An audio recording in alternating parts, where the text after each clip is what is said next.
Hey, welcome to the channel. It's Jack, the muscle and mobility maker with Stronghold Strength and Conditioning.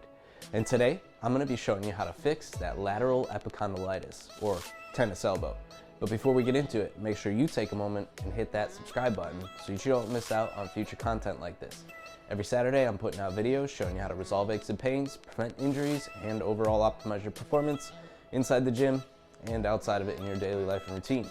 It doesn't get better than that. So take advantage of it. Ready? Let's go ahead and dive into this one.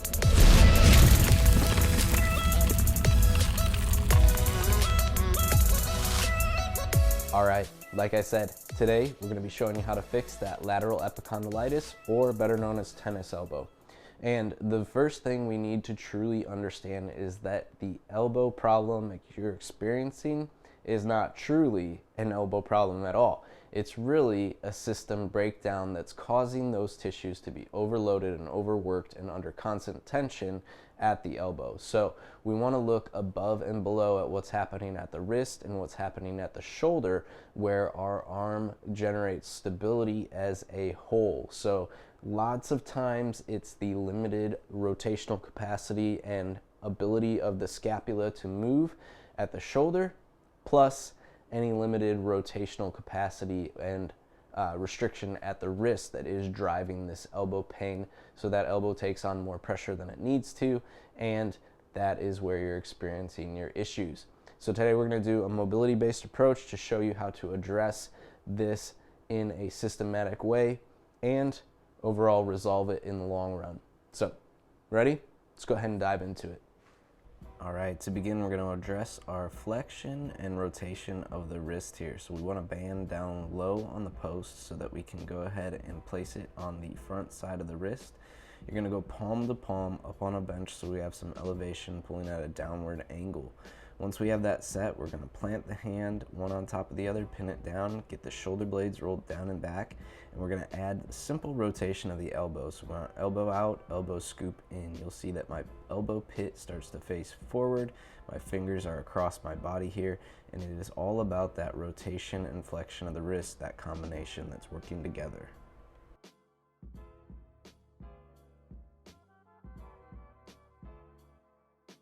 Next, we're going to move the band up to shoulder height when you're in a kneeling position. Here we're going to be addressing shoulder function. So we want to look at what's going on at the scapula, but also at the glenohumeral joint itself, that ball and socket joint. So first of all, we're going to place it directly at the shoulder, and our goal is to centrate the shoulder as best as possible so that we're restoring normal function as much as possible. So starting off in this internally rotated position, we're going to step out and just hold that for a few seconds. Then moving it down to the elbow itself, where we're going to test the elbow positioning again in internal rotation of the shoulder. So place it at the elbow, step out a little bit deeper here. The elbow will get pulled off of your back, but I do have my hand gripping the other hand to help hold this in position. Now, while you're in any of these positions, you could play with head and neck movements, but also scapular movements or even small shoulder movements. Our next one is going to be an overhead positioning. So while that band is at the elbow, you want to reach for the back of your neck and allow that band to pull the shoulder open. This should open the chest pretty well. It's going to also challenge your core a little bit here, holding that position. Keep it tight. Try not to rotate open as much as possible. Allow the shoulder to do the work. You can also add a motion going from that internal rotation behind the back to this overhead neck position if you want to add a little bit of movement to help open up that shoulder a little bit more.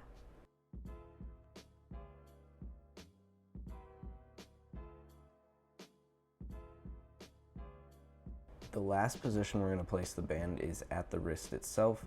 Now we're pulling our body into internal rotation at the shoulder again with the band at the wrist. Now the key here in this little movement you're seeing me do at the hand and wrist is that I'm trying to allow the band to actually take my wrist and my hand off of my wrist, so there's separation and a little bit of a stretch and pull at the forearm.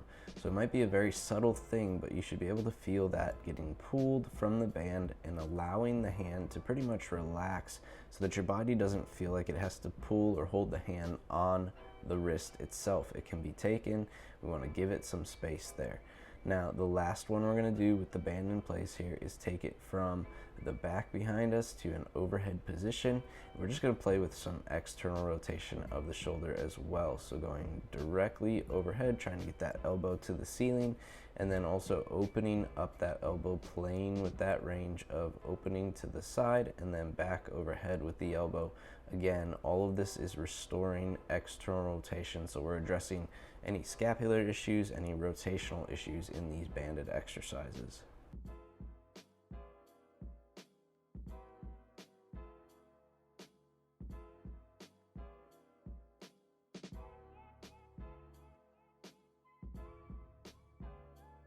Next, we're going to use voodoo floss or mobility floss to address the soft tissues here.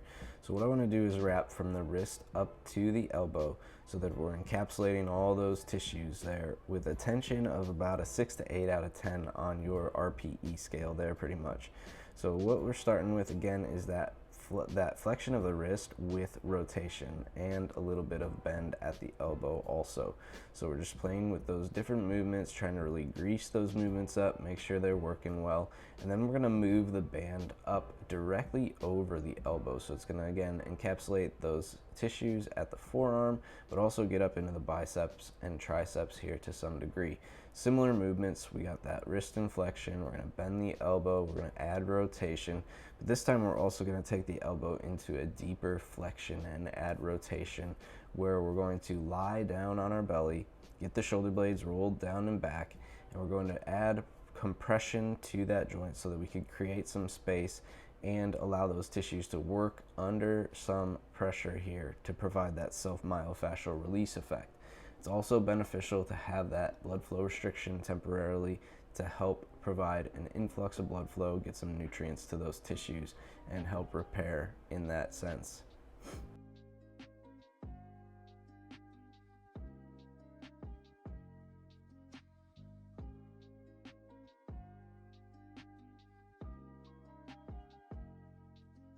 Lastly, we want to stabilize the position that we opened up now in that range of motion that we've regained. So here I'm using an external rotation exercise. So I want to open up the band first using rotation at the shoulder and then reach out, fully extending the arms, continuing to press through those arms, keeping that external rotation with the palms up as much as possible. Again, this is to hit the save button on the work that we just did. We want to make sure that we maintain that range of motion and build some strength in the shoulders to help support what's going on at our elbow.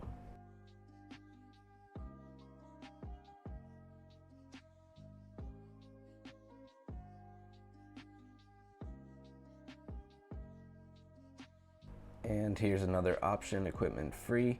You could place your back against the wall, butt to the corner, get the forearm and wrist to the wall, and make sure the forearm and wrist stay on the wall as you extend overhead, and then draw the elbows as deep as possible down into the rib cage there. So again, focusing on strengthening and stabilizing the shoulder, restoring the range of motion, making sure you have the strength to actually perform that so that the elbow does not have to take the responsibility that it shouldn't have to and the pressure that it shouldn't have to. And this is where you're going to get relief long term. All right, and there you have it. A systematic, mobility-based approach that you could take to help you fully resolve your lateral epicondylitis, that tennis elbow.